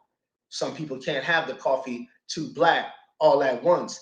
And that's definitely understandable because people develop in their consciousness at different levels. You see what I'm saying? People developing their consciousness at different levels. A lot of people I've even heard saying that it was Franz Boas, all right, which was a German anthropologist, right, historian, and there was a book too called Boas and Black Power. Check that book out. It's called Boaz and Black Power. Okay, I forget the author's name. And it's called From Boaz to Black Power. Matter of fact, it's called From Boaz, as in French Boaz, to Black Power. Okay, and Melville Hertz convincing other people. It is said by some of the arguments that I've just had on certain social media circles, and you know, that these were the people who developed, you know, Afrocentricity or the Black consciousness or Afrocentric ideology. And it's just interesting because I can, and just gave crumbs for facts. I can get so much more deeper than the examples that I just gave, but I just gave some and highlighted historically and periodically different people who were active and had their hands in the developmentation of what became Pan-African, both ideologically. Okay, we can go into so many different examples of people on the academic front, such as even like people we mentioned last time I was on Baba TV in Black History, such as Dr. Carter G. Woodson's, and people who are way before Franz Boas and other people who developed the study, socio-politically speaking, of the struggle of Africans in the diaspora and African Americans, and the different concepts and ideas that they developed as a study that came out of that is what they contributed to, but they did not create the spirit, the objective, and the overall agenda of what Black liberation ideology is, what it was supposed to be, and what the end all be all. That was blueprinted for us and by us and for us. And we have many examples and templates of that. So I always like to separate the truth from the lies, the pros from the cons. You know what I'm saying? Because it's definitely important that we do that. Because you understand something. The fight is for the hearts and minds of the people. But a lot of our minds is like the playground. Like I be like, the Black mind is like an interesting playground. Especially when I talk to a lot of our people, even when they claim to be conscious about history, critical stuff about politics, contemporarily, past. You talk about social reality and dynamics. And when you do that, a lot of times, even with people who claim to be woke, it's like, wow, man, this is an interesting playground, the mind of our people. Sometimes you got to bring the battlefield to the playground. And we got to do that in a form of information. So if it's a battle for the hearts and minds of the people, and a lot of the minds of the people is like a goddamn playground, you got to bring the battlefield to the playground. And shows like Baba TV is pivotal in doing that. The battlefield doesn't have to be hostile. You can passionately dissect the lies and disseminate information and break shackles for those interested. I'm always open for dialogue for those who have a contrasting view in a respectable, intelligent, and mature way, specifically for the edification of the people only, not for nobody's own aggrandizement or ego fulfillment or insecurities or vengefulness out of insecurities. You know what I'm saying? But for those who are really interested in this for the right reasons, you know what I'm saying? And have a level of maturity, of intelligence, you know what I'm saying? And handle, I'm always open for dialogue, for input, for, you know what I'm saying? And all that. And I'm also open to build and learn from others, because each one teach one is something I really believe in. I don't study and learn everything from a book. There's a lot of brilliant and intelligent people up there who has channels out. I don't want you to think because I mentioned people on YouTube, I'm trying to like say people on YouTube, if they ain't me or talking about what just we're talking about, ain't got nothing to say. Nah, there's a lot. There's a damn smorgasbord of information out there. You just got to know what to eat. Just like on the menu, everything ain't healthy. And there's a buffet of information and knowledge out there. And there's a lot of food for thought that I love to delight in taking. And I've learned so much that we live in an amazing and interesting time. But you can also understand that information has also been weaponized too, because there is so much access to information that has been a proliferation of lies, misinformation, and distortions in it. And a lot of people think because they see it on a legitimate channel, because the channel is licensed or something, or a platform, you know what I'm saying, that the information, those who are not cautious to do their own research and check sources and, really contrast and compare certain things, what can be duped into accepting false narratives and concepts and ideas when it comes to explanations of what Pan-African what is Pan-Africanism, its origins, what is Black nationalism? Is it just Black radicalism and kill somebody else because of their color and because your ancestor was oppressed? Are you just angry because you don't want to get up and get a job? So therefore, you're a Black angry nationalist who talks a lot of rhetoric and has victim consciousness. Is this what Black consciousness is? No, it isn't. And that's why it's important that certain people that are passionate about that are part of this, that has skin in this, that are well seasoned in this information and have some boots on the ground and some history with that, can explain things and separate the pros from the cons and really put things in this better perspective and point you in a direction where you can even go and research more and learn for yourself. You see what I'm saying? And that's why that's Barber TV is dope, because he do this for the people. You know what I'm saying? You ain't Brother gonna just be getting. Sankofa, Yes. one quick question. Go ahead, We please know answer a that question, Barber. we know that religion and spirituality is very important to Black people, and it is involved in everything that Black people do. And I'm sure, and Marcus Garvey's movement That's was right. not exempt from that. And I'm sure he knew that it had its place. What place was that? Well, he's race first, so the place that religion wasn't at the top, which was a good thing. Now, because he said one, what was his saying? One God, one aim, one destiny. He didn't say one religion. And what he meant by one God, and in his consciousness, the Black God of greatness, the God, our God, something that is going to heal us, evolve us, and render us a liberated people, like the epic stories that you read about in many of the religious texts. He is a Christian because that was the religion that many of our people were into at that time. Because of many people, information wasn't just getting around like that. They didn't just have heavy information in circulation. A lot of people didn't have access to just the books and the information that we have now. It was burgeoning. It was going out. There was information out there like that. Many people weren't even as literate as they were now. So a lot of people, because of tradition, understanding that religion, that people accepted religion also gave a moral compass, right? So with religion, it was mythical, traditional, right? The traditional part deals with social dynamics and morality. So it's ritual, traditional, right? And mythological. So the traditional dynamic, right, which goes into the social aspect of giving people a moral compass and having a code to live by, is, and a tradition, therefore, is what Garvey was born into as being a Christian. But I think what's revolutionary about him as a Christian is that that wasn't first. That's what made him as revolutionary as he was. What does revolution mean? To re-evolve. Is consistent of two words, re and evolve, meaning to change. The only thing that stays the same is change.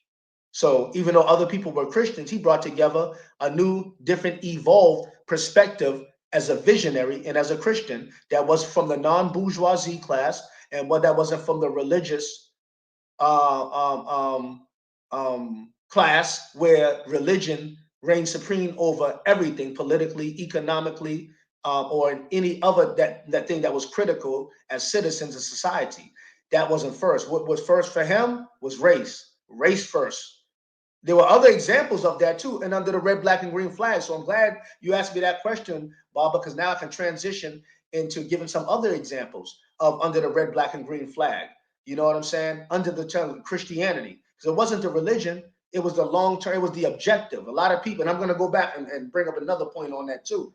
But you had like Albert Cleage from the church known as the Noble Shrine of the Black Madonna in Detroit, Michigan. He changed his name to Ajiman Abibi. You know what I'm saying? Jaramogi Abibi. He changed his name to, but he was Reverend Albert Cleage. from the Noble Shrine of the Black Madonna in Detroit, Michigan. His brother was radical, bro. He say black power all the time, even though he was a Christian. You know what I'm saying? So they were revolutionary type Christians. He had the red, black, and green in his church. They organized along the lines of politics and did a lot of things like a paramilitary type of movement would do as a Christian church in the 1960s in Detroit. Henry McNeil Turner, another Pan-African who put the people before the religious program or the religious paradigm. You know what I'm saying? Then you got to consider the time that these people were in. That was very revolutionary for that time. You also have the brother by the name of James H. Cone. James H. Cone was known as the father of Black theology. Yeah, he wrote the book Black Theology. Check out the book Black Theology, where he goes into the whole concept of religious or religious theology or liberation. Excuse me, liberation theology. Liberation theology. So even though it was with the tradition, not just the ritual, okay, in the mythological, the ritual and the mythological part of Christian, no, there was the traditions that spawned them, right? Because of the traditions of Christianity given to them, their immediate ancestors at the time that they existed in history. But what made them revolutionary once again was that nonetheless, regardless of their religious and traditional upbringing and connectivity, their political program paradigm and what eclipsed that and what their message was predominant, what that was pervasive was the people first. James H. Cone, a Christian, father of religious Black nationalism. And we have many examples of that. Garvey was just one of the earlier components of that.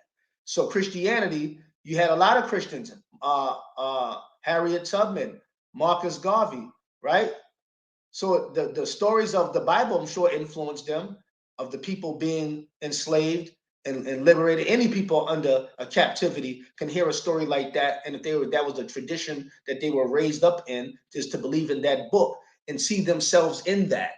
But they came with the race first for their people, a concept of liberation. Christianity gave them a social setting. People organized out of the church because that's what they had back then. So the church was your bank. The church was your school. The church was your foundation. The church became the tradition and the only place in the world where we were discriminated against, where many of us could meet and organized as. That's why the Black church, and it has to be given the credit where it's due, has a lot of history on the front lines of many of the early Black liberation struggles. Marcus Garvey is just another example of that, and he definitely was revolutionary in that race first preceded religion first, or religious ideology or theology first. You know what I'm saying? Yes, yes. So, I mean, there's just so much to cover. We've seen the red, black, and green flag had died down at a certain point in history. I'm going to close with this. You know what I'm saying? In the 1960s, 70s, after Garvey had passed away in the 1940s, I believe at age 50, complications to stroke. He died in England because he did 5 years after he was infiltrated by the first Black FBI agent as a result of under the red, black, and green flag and the Pan-Africanist movement, what they were doing in action, not just in theory, and was infiltrated by the first hired Black FBI agent, James Wormley Jones, agent number 800. You know what I'm saying? Marcus Garvey, as a result of his infiltration, ended up being arrested and tried, did 5 years, got out, and he was banned from the United States, ended up passing away in London, England. After that, the red, black, and green flag died down after the momentum of the Garvey movement, World War II, different things going on. The social landscape is changing. The civil rights movement's coming in. Television is new. So new images and color and sounds and motions of new ideas and concepts that are having a social impact, both religiously and politically on and academically in other ways on our people. You know what I'm saying? In a burgeoning, evolving world and a new social engineering, if you will, by proxy of many of the different social realities that were going on at that time, started a change. the red, black, and green flag, as a result, wasn't as popular. The Garvey movement wasn't as popular. It started to make a comeback, though, during, like, we talked about, Kent State University, the students there, the Student Black Union, the SU Black, Union had started Kwanzaa, and around those times, not Black nationalism was on a rise. You know what I'm saying? The Black nationalist or Black Power movement was on a rise, and it was readopted. You had, the people in Harlem was one of the places where it came back. Mind you, the flag was first revealed in New York City in Madison Square Garden. You know what I'm saying? It started to make its comeback after it had died down, and civil rights movement and other things socially and politically were taking place that began to eclipse the historicity of the Garvey movement, of the Black nationalists, many different movements, that branches that had came out of it and that were operating at that time. But it started to make a comeback in the late 60s, early 70s, and a lot of the artists and poets and different organizations and groups that were in the arts, and such as the poet laureate of the legend, one of my great favorites. He was known as Leroy Jones, known as Amari Baraka, who is now an ancestor, rest in peace. Adopted the red, black, and green flag as a poet back in the 1970s. People in an organization known as A-Jazz out in the Bronx, New York, which dealt with the music, but red, black, and green, the last poets. He started to make a comeback, the red, black, and green. Kwanzaa, celebration before it was giving, federal recognition in 1976. But before that, many of the proponents of African cultural awareness and different movements that were starting to spring up in political organizations and activist movement in the midst of that, you started to see the reemergence of the red, black, and green flag. You had organizations in Harlem, such as the African Pioneer Movement, and you had figures such as oh my God, what is his name? Carlos Cook. Great figures such as Carlos Cook. Carlos Cook with the African Pioneer Movement, and was a proponent and figure in a movement that started as a result of them, called the Buy Black movement. The Buy Black movement, when there was a lot of discrimination going on against Black customers and consumers, and many of the department stores that were owned by non-Africans and African Americans in Harlem along 125th Street. Okay, the political response, not just an ideological idea or a slogan of power for emotional enthusiasm, which is nothing wrong with, but it was more than that. They had some practical responses. They Buy Black movement. What is Black power? Buying black. We're going to affirm the red, black, green flag because the history that goes with that recalls and brings back, okay, not just being a revisionist about it, but annexing it with something to add to it, and this as a foundation that we can continue and build further on, because they tried to stop this for a reason. That was the idea of us bringing it back. It already had a historicity that was authentic and tied us into Africa, into an ideology of liberation and improvement and empowerment, because it was started by us and it was started for us. And when we brought it back for us. Yeah, it might have been infiltrated and commercialized by others, but that's why the tug of war for the mind, it seemed like, damn it, is we got to pull and bring the truth back. You know what I'm saying? And put it in its proper perspective. You see what I'm saying? So the Buy Black movement, Black power, was making a comeback. Black is beautiful. And it echoed back to the Garveyism. Garvey said, I will leave cubs in the bush. These cubs in the bush, what you started to see with the reemergence of the red, black, and green flag with the Black Power movement. And you started to see it translate into other things and the movies and the 70s, the exploitation movies where you'll see the black and green flag in certain scenes. Later in the 1980s, red, black, and green, KRS-One, Boogie Down Productions. You know what I'm saying? You've seen many people, X-Clan rocketed in hip hop. The Nubian Islamic Hebrews, even though there was who was then known as Sayyid al-Imam Isa al-Hadi al-Mahdi, or Dr. York, his flags in the Ansar Allah community that I was once a part of over 30 years ago, had the black, red, and green in it, but it still had those colors, which reflected back, and he was dealing with a lot of nationalism then, so rightfully so, that flag was fitting. you started to see it permeating and existing in many organizations, movements, and so on and so forth, is the whole point of me mentioning that. Okay, so it's been around for a long time, and understanding its roots and how we connect to it for those interested in it. They don't care. Everybody didn't just adopt the red, black, and Zulu nation.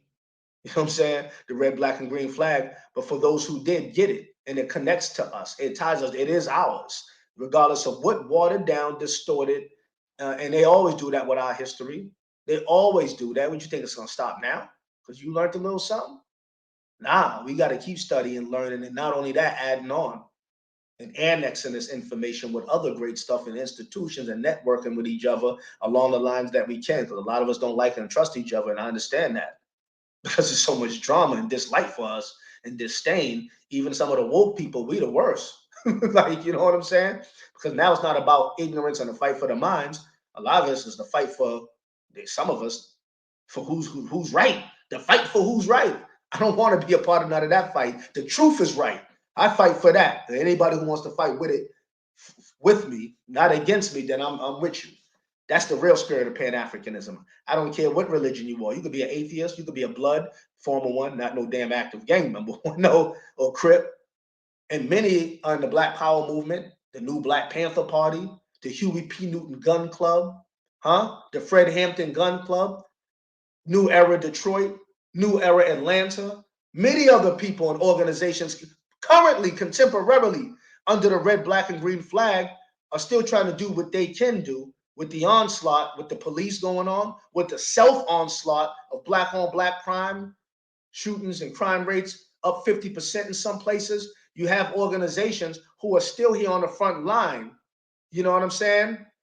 Trying to, what's that question right there? You know what I'm saying? Who are on the front line, who are still trying to galvanize and organize the people, not just with Pan-African as an ideology, but understanding the history and the representation of what the red, black, and green already stands for, and annexing that with some critical action that is definitely needed in a critical time that we're in. That's the whole purpose of the knowledge, application of it. What does it say, Sankofa? What would it take for our people to come under the R.B.G flag to move us forward as a people, regardless of what ideology we represent? Pan-Africanism would. In order to come back under the red, black, and green flag, right? Like I was just explaining, or black nationalism.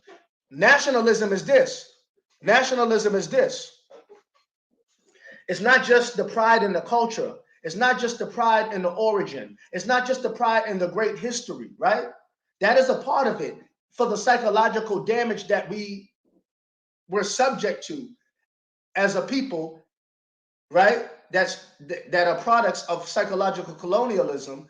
You see what I'm saying? We got to understand that there's a certain kind of psychology that we had that was divisive in nature, and along the lines of politics and economics and academics, we don't factor that in. A lot of us look at nationalism as just the pride aspect. That's why a lot of us are too obsessed with history and romantic about history, and become, as a result, revisionist of history. They want to read historical regalia of times when they were great. But we see what real nationalism is, practical nationalism. Therefore, it ties in and answers the question too, my brother. A great question, by the way, and also the sister.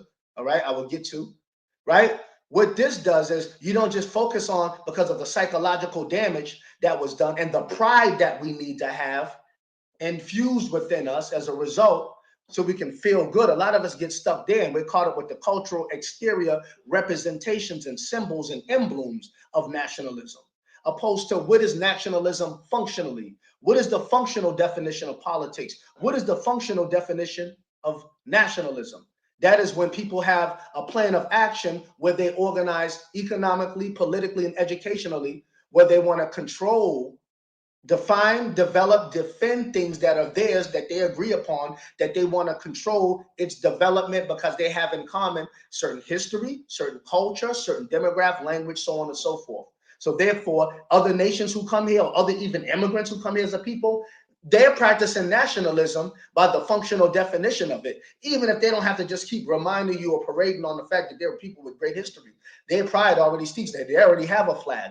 They have a flag, even though they come here and like they're proud to be in America. Many of them American citizens, but they still have a flag, and you should Everybody should be proud of who and what they are, and they have that. And that's why when they come here, because they're past or don't have to deal with the same psychological history that we had to deal with, and still dealing with certain kind of psychological and subconscious impairment, they might not have to deal with that. So therefore, they can already have their pride, but the functional definition of politics, where they all come together, whether some Mexicans believe in Jesus Christos, for instance, or Jesus Christ, or some might just be a lowrider, you know what I'm saying? Nazi lowrider, some of them actually are, you know what I'm saying? But they are all in unison with the Mexican objective because there is a common thread. Nationalism. They're going to buy from each other. They're going to spend with each other. They're going to have each other's school and best intention as a group and as a culture with the same customs, history, and more. And they're going to actually organize, okay, and spend and economically, you know what I'm saying, invest in things that are going to be in their best interest. That is the functional definition of nationalism, and they are doing it as a group. They vote as a group. It's called group voting or block economics. That is nationalism. Things that you do as a collective, as a group. We have a powerful vote. You know what I'm saying? Imagine if we had an objective along with a block vote, or as a group, for instance, African Americans. We have $1.2 trillion spending power in America as African Americans, right? According to the World Bank Atlas. $1.2 billion annual spending power. This is the power of the African American, right? We have that, but we don't spend as a group. We don't organize as a vote, as a block vote, and as a group. If we did, that would be the functional definition of politics, of nationalism, right? And a lot of things would be done and can curve a lot of other things. A lot of us are in our own ways too because of our lack of organizations. Marcus Garvey also said this: one of the greatest weapons formed against the Negro is disorganization. One of the greatest weapons organized against the Negro is disorganization. That's what Garvey is one of his many great quotes he was known for saying. That's one of his greatest quotes that he ever said, and it definitely stands true today. So why many of us are caught up with the ideological and the cultural and the exterior representation of nationalism or any of our schools of thought, we're forgetting about the functional actions that go behind what makes it what it actually is by definition, if that makes any sense. That's how we come under the flag, having the same desires as a people to want the same things, to know that we have an enemy. But a lot of our people, like the saying goes, are like a people, like a child on a battlefield, right? We're like a people we're a people on a battlefield acting like we're on a playground. A lot of our people on the goddamn battlefield acting like we're on the playground. You know what I'm saying? I mean, a lot of woke folks too are supposedly on whatever school of thought or ideological foundation that you stand on, really don't get it. They really don't. They're enthusiastic about information, have great memory, can parrot some great things, can get into a lot of goodly goo, can break down some things and name dates, time, places, and faces. But as far as understanding a lot of different things and what really needs to be done in the critical times that we're in and what will happen in stages and phases, sociologically speaking, as we deteriorate as a people here in America, in the new America that is being created in front of us, that is planning to be devoid of us eventually. You know what I'm saying? Nationalism, Garveyism in a functional way, even if you don't want to call it that, would be a beneficial thing for us to combat or to counter and offset many of the already socially engineered and designed things that are set up for us to fall into. The pitfalls already designed for us, and the political and economic nails already being steadily hammered into our social political coffin. Functional nationalism. We go into the history of the red, black, and green flag, but it's tied into a certain kind of idea that was geared towards bringing about social changes and empowerment and justice and advancement and enlightenment and growth and evolution, so the bloodline gets stronger and the people are ready and able to survive in the world and compete on a level with other people in the world. That was the whole foundation of that, for people that were a fallen part of humanity on the rise. It was up to us to take it to the next level. It's up to us to evolve it and advance it and enhance it. But a lot of us are stuck with the ideological romantic dynamic of it and still wondering what we're going to do with this. How it don't work? Nigga, because you don't get it. You know what I'm saying? So that's why you still think, many of you, that the battlefield is on goddamn YouTube. Imagine if we have many real revolutionaries in the field as we did have people, not saying we shouldn't have channel, but as many people as we had on YouTube with a message who think this is, and YouTube views of the real battlefield and determine your worth, quality as a revolutionary and as an intellect. How many views? Imagine if we had more people that were passionately in the field and was hands-on than people who are ideologically masturbating on television for views and feel-goodism to really just caress their ego. Imagine. So there's potential in that. But the problem is the information stands on its own. It's just what we're going to do with it. Huh? That's right. It's what you're going to do with it. I can give it to you, but what? Yes. Hey, and you know what? I've been going on almost 2 hours, Baba. And I can keep going on. My energy is up, man, when it comes to this, man. I would like to have some dialogues. There's some very intelligent people out there who have so much to add on, man. Like, man, the MBK guys, they go into so much coverage of the history. Seneb Sankofa, man, my brother Rob Bond out there. If you're checking this out, man, definitely, I always appreciate the information that y'all give and continue to give the people. And make sure you definitely, if you haven't already, subscribe to MBK. You know what I'm saying? New Black Knowledge TV. And each one. Brother Sankofa, shout out your email. Oh, my email is sankofaforeman at gmail.com. Sankofaforeman@gmail.com. I'm on Facebook at Gary on Facebook. However, I'm blocked on Facebook for 30 whole days. I guess I got a little passionate about a comment, and they got me for some old BS bullying or something. So I'm off that for about 30 days. Nonetheless, you can reach me at Baba TV all the time. I'm gonna start being on the channel a lot more, covering a lot of things, because there's a lot of critical things going on. And there's a lot of different things that I want to talk about. I want to talk a lot more history about the origin of, you know what I'm saying, Pan-Africanism, the Boston Plan, the Back to Africa movement. You know what I'm saying? Not only that, want to switch up the dynamics of the subject into a little bit of the state of hip hop. A lot of, you know what I'm saying, the state of hip hop is very critical. It's one of the most, it's the most influential mediums on the planet. And our people's creativity being weaponized is at the root of it. I would like to talk a lot more about the state of hip hop and into its creation and origins, and then into the co-option of it by Jewish record execs, the origins of hip hop, right?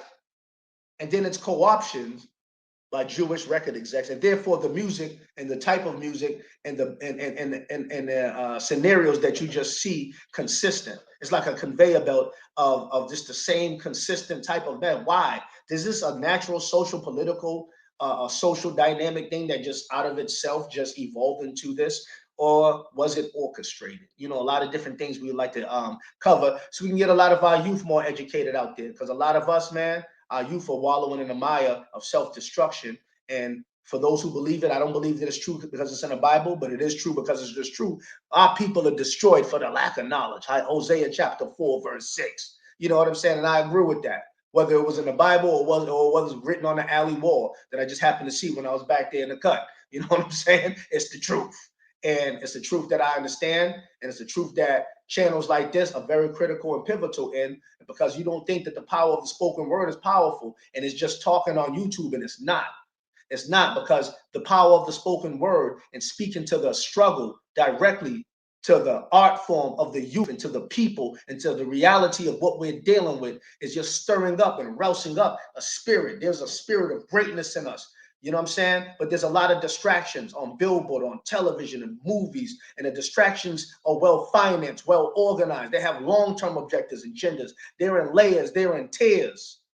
Us with messages that are prolific, that are oriented in truth and self-upliftment and self-improvement and enlightenment.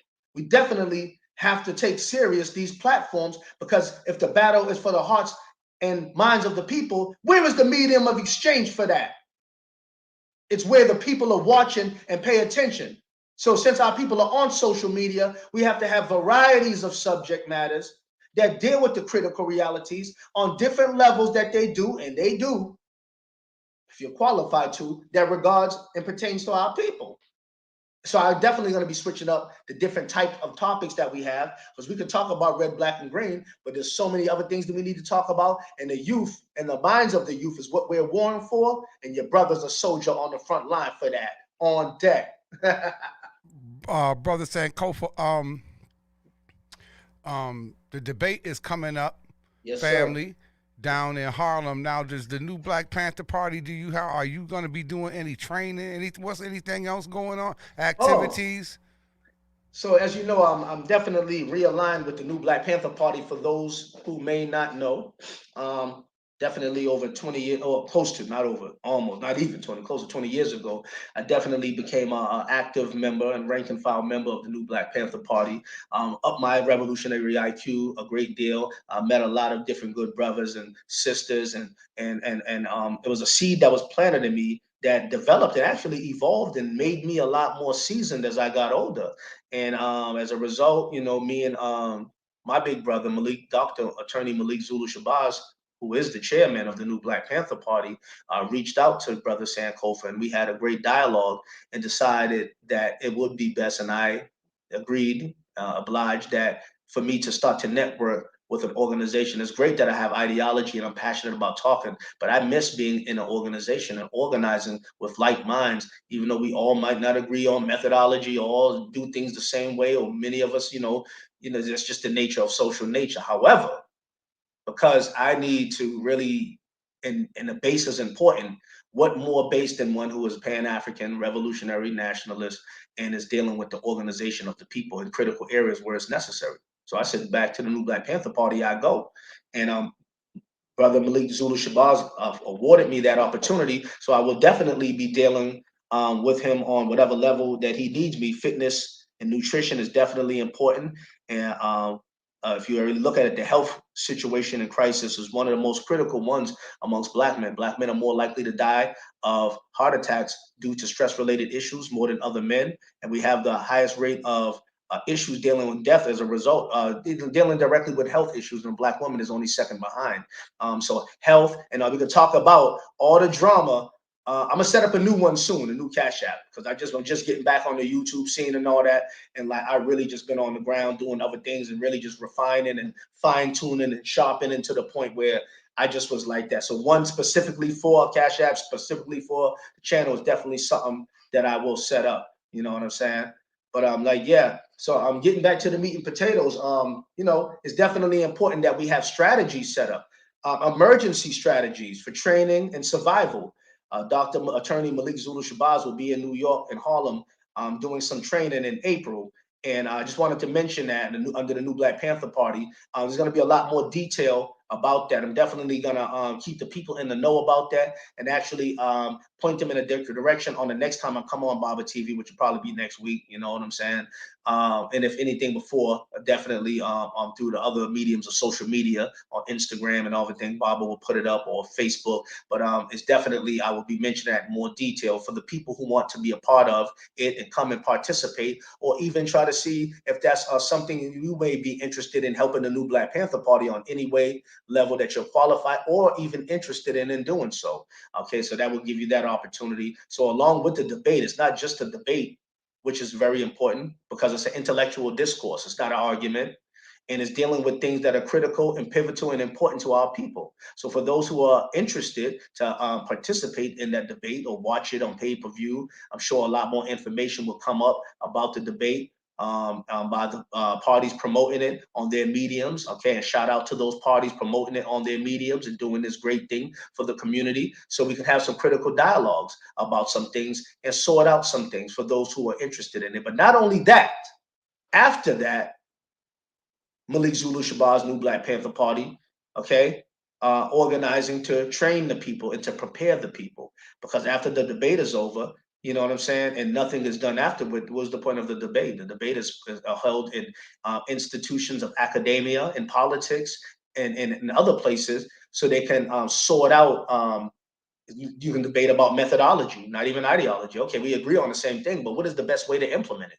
There's many different debates, because what it does, it stirs up and provokes thought. And in doing so, conversations come up. And then when ideas get formed around these things, think tanks are built around them. And even for those, because everybody thinks because they're conscious on whatever level they are, there's no need for debates. You know how many people learn from debates? You know how there are going to be people who've never really tuned into debates, who this debate might get their attention, and then it might want to inspire them to start researching more, or change their life, or their diet, or their revolutionary ideas of things, or themselves, and they might want to join one of the respective organizations that are hosting or participating rather in the debate. Many things can come out of that when you look at it optimistically. The spirit of optimism is very important, and is a very important critical component that oftentimes seems to be missing from a lot of the woke schools of thought. Optimism, understanding the law of gestation. Everything happens in stages and phases, and we shouldn't take nothing off the table that is geared towards the right thing for the right reason. And I think having this intellectual discourse is important, but even more important is organizing, strategizing, preparing, and educating after the debate, before the debate. You know what I'm saying? And so on and so forth, man. And definitely shout out once again to brother attorney, a chairman of the new Black Panther Party, brother Dr. Attorney Malik Zulu Shabazz, and also Captain Tazariot of the ISUPK.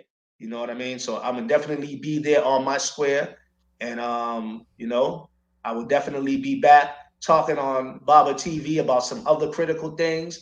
And I just want to thank the people for giving me your attention and your time. And peace, love, light. Stay dope, stay fly, and always stay woke. Peace. Peace and black power. We're going to let our brother Jack Count take us on out with this powerful song. R.B.G. Give thanks, maximum respect to our brother Jack Count.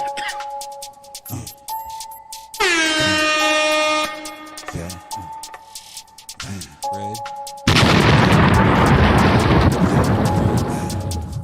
Go. Empty the trash, forget the past, get to the path, get to the bag, rep for the flag, now is your chance to level up.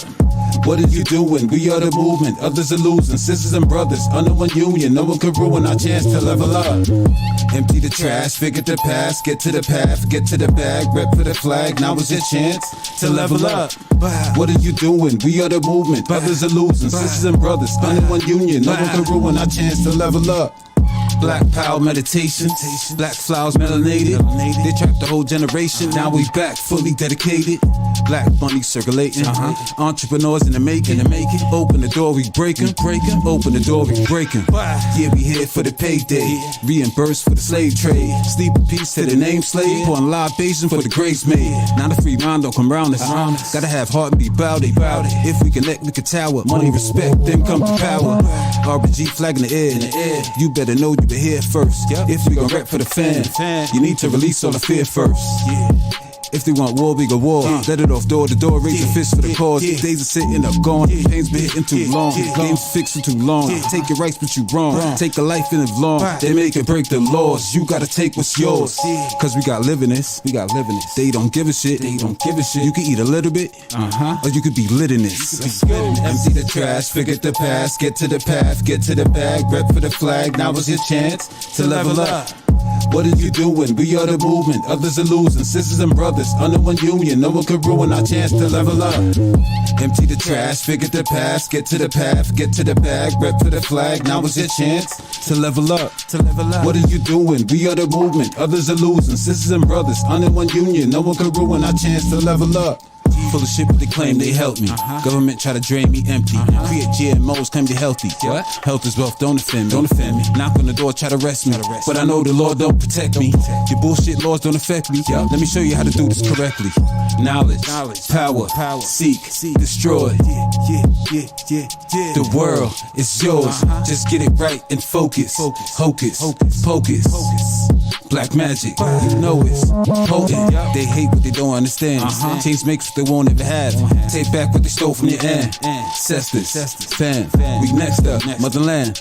Blessed us on the weekend, protect us. So let's just step up. Now, empty the trash, forget the past, get to the path, get to the bag, rep for the flag. Now is your chance to level up. What are you doing? We are the movement, others are losing. Sisters and brothers under one union, no one could ruin our chance to level up.